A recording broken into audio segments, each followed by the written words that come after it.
Hello, hello, I am Bets Golden. Thank you so much for joining me today. I'm going to be playing with the Tom Holtz Distress Embossing Glaze, and what makes this different than your regular embossing powder is it is semi-transparent, so you can see through it and it leaves literally the glaze of the color. For this technique, I'm going to be using his Distress Oxides as well as a Distress Dabber and then a big stamp. The stamp that I'm using is from the Big Bold collection from Colorado Craft. It's going to be this one right here, and it is called Love's Kiss. So you're going to want to first, in a MISTI, put your stamp and your paper. I'm using a little bit of purple tape down to hold it in place because I've lost my magnets. I did go over with a static pouch just to remove some of that moisture that might be there. And I'm going to stamp this 2 times. The first time I'm going to use fired brick, and then after I stamp it with fired brick, I'm going to heat set it a little bit, and then we will go over it with the embossing dabber, which is just a clear basic pigment, basically is what it is. Its sole purpose is to pick up your embossing powder.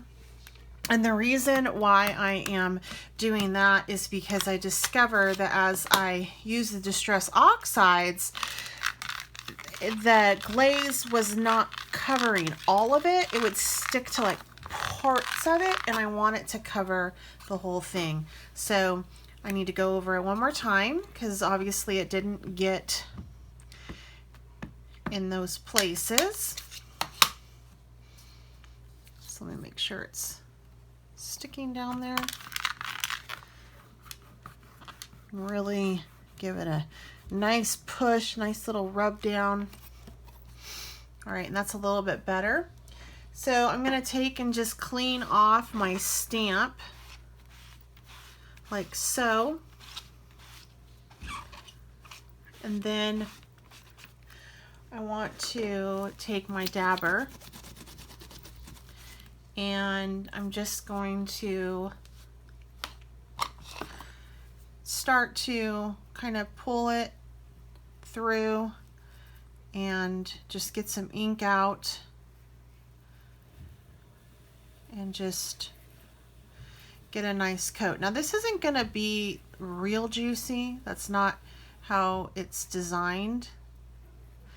So I'm just making sure I go over all of those edges. And if you hear my family at home, I'm sorry, but we're all here. So you might get some entertainment in the back. Then I'm going to pull out my fired brick Distress Glaze, and I'm going to get that ready to go. Let's go ahead and just push this down on top of these beautiful brick red lips, fired brick red lips. And the stamp's so big that it doesn't really shock me that I didn't do a very good covering right away, you know? All right, and now I'm gonna go ahead and just put that glaze over this image. And then we're gonna create a background as well on this. So just gonna push this all, get this all in here. Not too worried if I use the whole can, and I'm just gonna lightly tap. Then I have a soft brush just to take off that.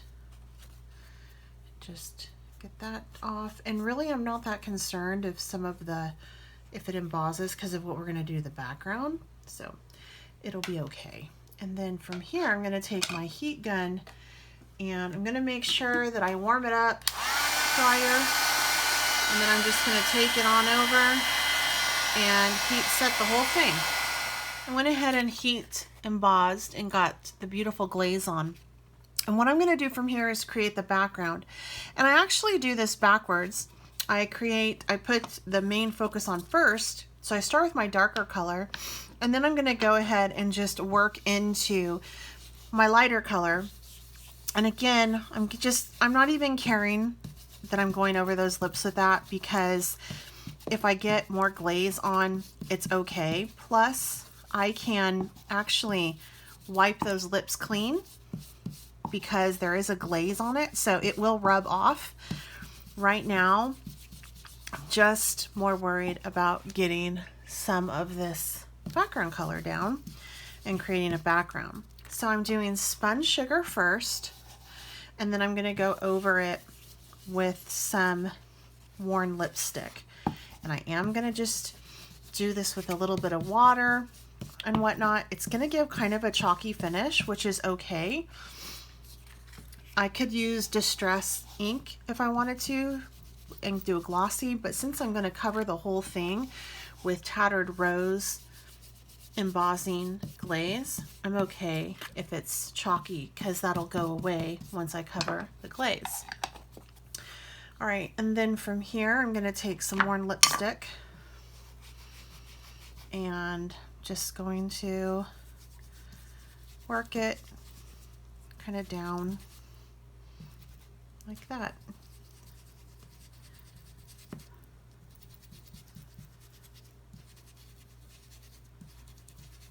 And there we go.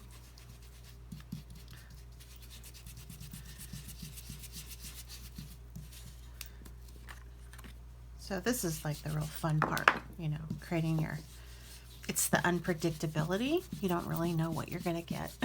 That's kind of fun about art, I think. All right, so I'm gonna take just a little bit of water real quick and just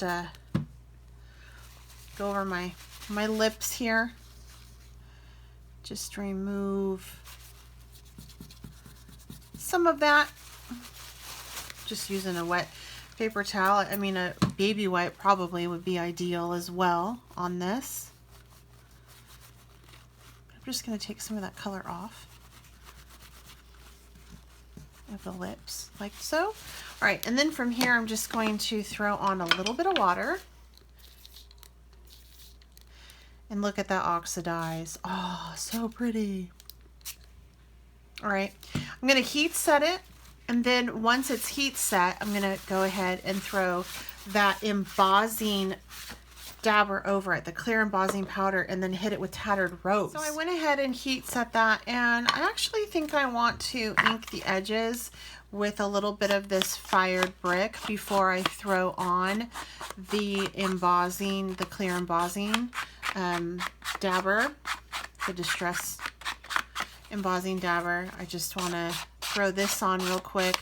I am going to go ahead and heat set this as well, simply because I don't really want it moving much once I get my clear embossing. This is what I like about the Distress Oxides, is I really like the ink colors and stuff. I like the Distress ink sometimes better than the oxides, but once this heat sets, it's permanent. And then I'm just gonna go over all of it with my dabber, like so.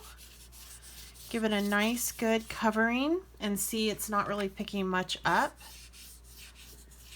And you can see the streaks in it. And once this heat sets, it's good to go. It doesn't like reactivate. So if I throw some of my glaze on and it doesn't pick up, I don't have to worry about it picking up later. Once it heat sets, it's good. It's done. All right. And then from here, I want to start to add on some of my glaze. And I'm actually going to do the Tattered Rose, and around the edges, I'm going to do Walnut Stain. So I'm going to just lightly do this one around the edges first. And I don't have to heat set it. I can just get this on first, and then go ahead and do a nice covering of the Tattered Rose and then heat set it. I do have, this won't stay wet forever, but I do have a window of about 15 minutes, maybe 10, because where I am it's pretty dry, but this shouldn't be 10 minutes. All right, so there's a nice edge on that with the walnut stain, and let me go ahead and get my tattered rose. This is pretty much stuck to that, so I'm just gonna take and lay this all out, all over, like so. Cover the whole thing, lips and all, because it's a glaze, so it's not gonna cover up my image. That's what's so cool about it. And look, there we go. Now I'm gonna go ahead and I'm just going to hit it with my heat gun, and you're just gonna be able to really see it come to life.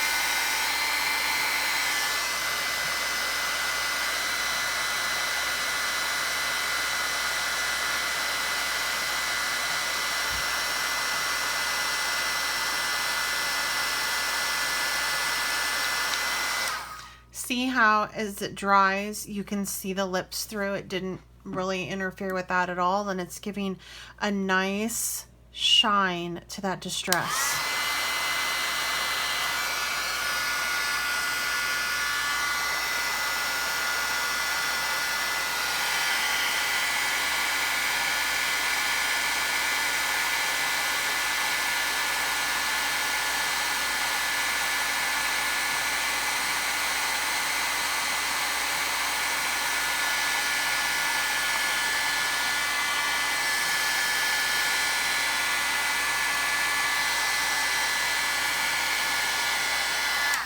So there you go. You can kind of see some of that. I'm going to finish it up off screen and then I'll show you the finished product, but finished piece, I should say. I'm going to actually put this on a card.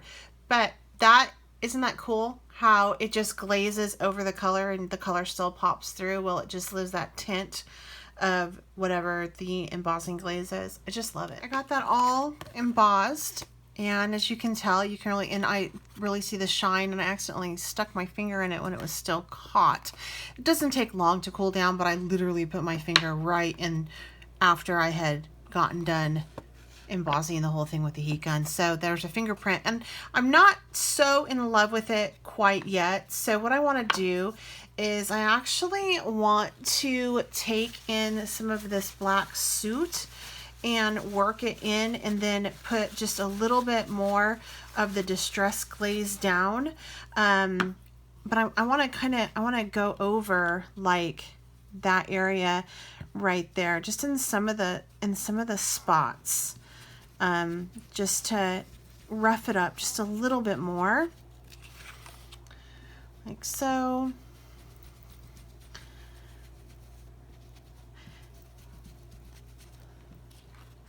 And what I love about this glaze is, I mean, yeah, the glaze is, it does act as a repellent almost. So it's not like,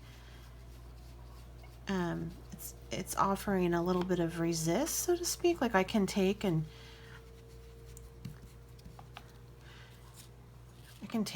go over this with a wet paper towel before I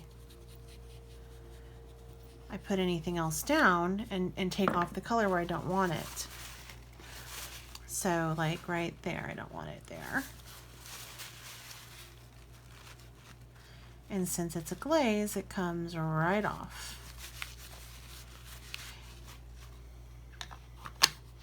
And then again, I'm just gonna, that's really cool how it even moves on that.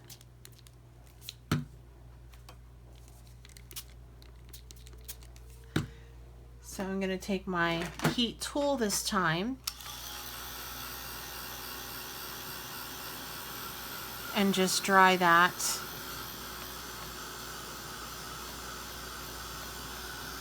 Not going to lie, I'm kind of loving it now. So I'm just going to go over, I think I'm just going to go over just kind of on the edges, right, like so, and do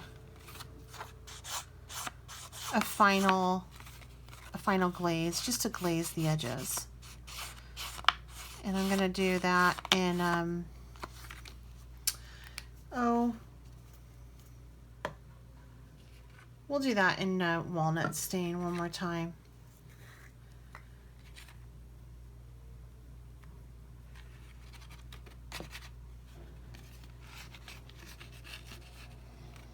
Just a little bit of a dip and